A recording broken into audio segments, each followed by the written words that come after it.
Assalamualaikum warahmatullahi wabarakatuh. Saya Sigit Afrianto Sanusi dengan NIM 2012-131 Pendidikan Jasmani kelas A1. Saya akan memaparkan materi peta konsep sosiologi dan antropologi. Kemudian materi pertama, pengertian dan sejarah perkembangan sosiologi dan antropologi. Pengertian sosiologi merupakan cabang ilmu sosial yang mempelajari masyarakat dan pengaruhnya terhadap kehidupan manusia. Kemudian antropologi adalah suatu studi yang mempelajari tentang kehidupan manusia baik dari segi fisik, sosial, dan kebudayaannya. Kemudian sejarah perkembangannya. Sosiologi awal mula perkembangan sosiologi bisa dilacak pada saat terjadinya revolusi Prancis dan revolusi industri yang terjadi sepanjang abad ke-19 yang menimbulkan kekhawatiran, kecemasan, dan sekaligus perhatian dan para pemikir di waktu itu tentang dampak yang ditimbulkan dan perubahan dahsyat di bidang politik dan ekonomi kapitalistik di masa itu. Kemudian antropologi. Dalam sejarah lahirnya antropologi, perkembangan ilmu tersebut melalui suatu tahapan panjang. Jaraningrat memaparkan bahwa lembaga-lembaga antropologi, entologi merupakan awal lahirnya antropologi. Kemudian materi kedua, pendidikan sebagai proses majemuk, di mana melibatkan berbagai pusat pendidikan dalam mentransformasi kebudayaan kepada generasi selanjutnya. Kemudian pendidikan sebagai transformasi budaya diartikan sebagai kegiatan pewarisnya budaya dari suatu generasi ke generasi selanjutnya atau generasi penerus. Pendidikan sebagai dari kebudayaan karena pendidikan adalah upaya memberikan pengetahuan dasar. Kemudian pendekatan materi ketiga, pendekatan teori kebudayaan dan implikasinya. Ada 3 teori kebudayaan, yaitu 1. Pandangan superorganis. Kebudayaan merupakan realitas dan ada di atas dan di luar pendukung individualnya, dan kebudayaan mempunyai hukum-hukum sendiri. Pandangan superorganis mempunyai implikasi terhadap pendidikan, yaitu pendidikan merupakan sebuah proses melalui mana kebudayaan mengontrol orang dan mana membentuknya sesuai dengan tujuan kebudayaan. Kemudian kedua, pandangan kaum konseptualis. Mereka mengatakan bahwa kebudayaan adalah konsep atau konstruk seorang antropolog yang mempunyai implikasi bahwa anak-anak harus mempelajari warisan budaya sesuai dengan perhatiannya. Kemudian materi ketiga, keterkaitan struktur sosial dan perkembangan kepribadian. Setiap kebudayaan memiliki struktur sosialnya sendiri, oleh karena itu muncul budaya-budaya dan berbeda yang memiliki struktur sosial yang berbeda pula. Hal ini menyebabkan beraneka teragam struktur sosial yang tumbuh dan berkembang. Kemudian hal-hal yang mempengaruhi struktur sosial adalah keadaan geografis, mata pencarian pembangunan, kondisi geografis tersendiri dari terdiri dari pulau-pulau yang terpisah, ataupun keadaan suatu daerah. Kemudian konsep dasar dan tujuan sosialisasi. Pada masa dasarnya, sosialisasi memberikan 2 kontribusi fundamental bagi kehidupan kita. Pertama, memberikan dasar atau fondasi kepada individu bagi terciptanya partisipasi yang efektif dalam masyarakat. Dan kedua, kemungkinan lestarinya suatu masyarakat karena tahap sosialisasi akan hanya ada satu generasi saja, sehingga kelestarian masyarakat akan sangat terganggu. Yang bertujuan setiap orang dapat menyadari keberadaan dalam masyarakat. Kemudian agen-agen sosialisasi. Agen sosialisasi merupakan pihak-pihak yang melaksanakan sosialisasi. Terdapat sejumlah agen sosialisasi, yaitu 1. Keluarga. Keluarga merupakan orang yang pertama mengerjakan hal-hal yang berguna untuk perkembangan dan kemajuan hidup manusia adalah anggota keluarga. Kemudian kedua, teman sepermainan. Kelompok bermain ini lebih banyak berperan dalam membentuk kepribadian, karena melalui teman bermain ini anak mulai mengetahui mengenai harga diri, citra diri, dan hasrat pribadi. Kemudian ketiga, sekolah. Dalam lingkungan sekolah ini, anak akan menemukan berbagai nilai dan norma yang berbeda, bahkan bertentangan dengan nilai yang dianut dalam keluarga. Kemudian keempat, pada masa keempat, media massa.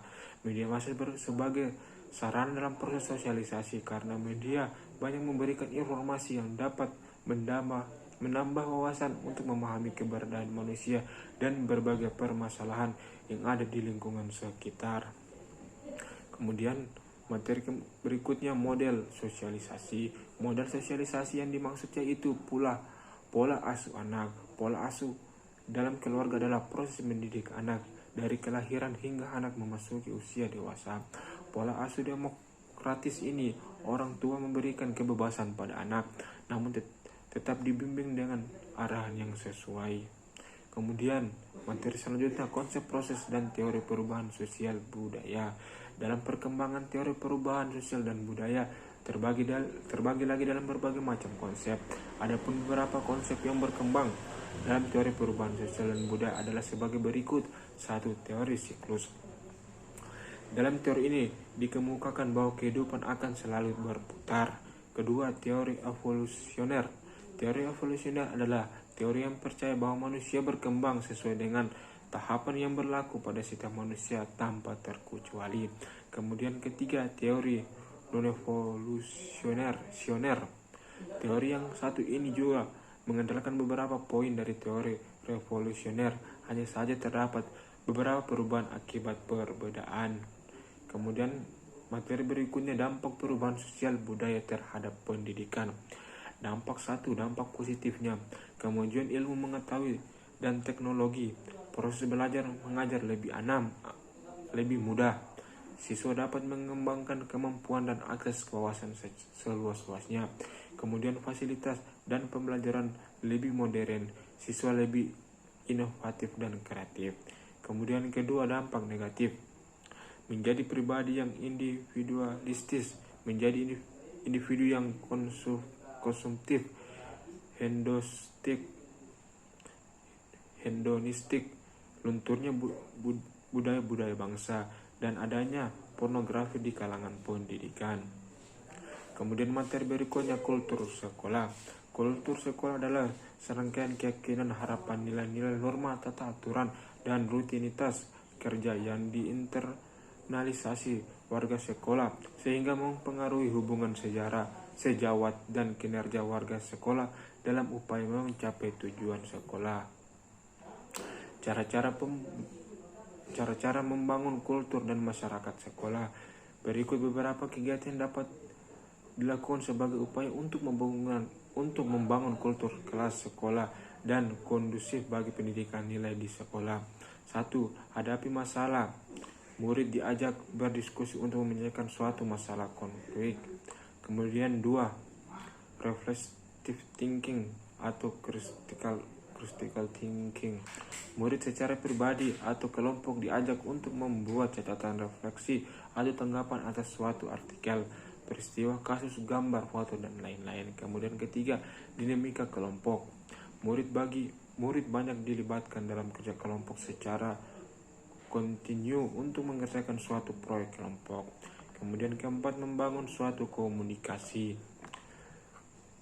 Kemudian materi berikutnya, pendidikan multikultural. Pendidikan multikultural adalah suatu pendekatan progresif untuk mengubah pendidikan secara menyeluruh, mengkritisi dan menunjukkan kekurangan, kegagalan, dan praktik diskriminasi dalam pendidikan. Hal ini didasarkan pada cita-cita tentang keadilan sosial, persamaan pendidikan, dan dedikasi sosial untuk memfasilitasi pengalaman pendidikan di mana setiap siswa dapat meraih potensinya sebagai pelajar dan sebagai makhluk yang aktif dan sadar. Kemudian materi berikutnya, fenomena sosial budaya dan pendidikan. Fenomena sosial budaya seperti pendidikan multikultural penting untuk dipertimbangkan dalam pengembangan kurikulum. Menurut Hamid Hasan, masyarakat dan bangsa Indonesia memiliki tingkat keragaman yang tinggi, mulai dari dimensi sosial, budaya, aspirasi politik, dan kemampuan ekonomi. Keragaman tersebut berpengaruh langsung terhadap kemampuan guru dalam melaksanakan kurikulum. Kemudian materi berikutnya, pemikiran kreatif dan proaktif dalam mengatasi masalah pendidikan. Yang pertama, masalah pendidikan Indonesia antara lain SDM, sumber daya manusia. Seringnya terjadi perubahan kurikulum dan keterbatasan dana. Solusi dari masalah yang terjadi yaitu meningkatkan kesejahteraan tenaga pendidikan. Pemerintah harus mengkaji ulang tentang perubahan kurikulum dan memikirkan dampaknya terhadap siswa dan tenaga pengajar yang terkait, serta mengalokasikan dana untuk pendidikan dengan tepat. Semua hal tersebut bisa dilakukan. Sekian dan terima kasih. Itulah sedikit materi yang saya dapat jelaskan. Kurang lebihnya saya mohon maaf. Assalamualaikum warahmatullahi wabarakatuh.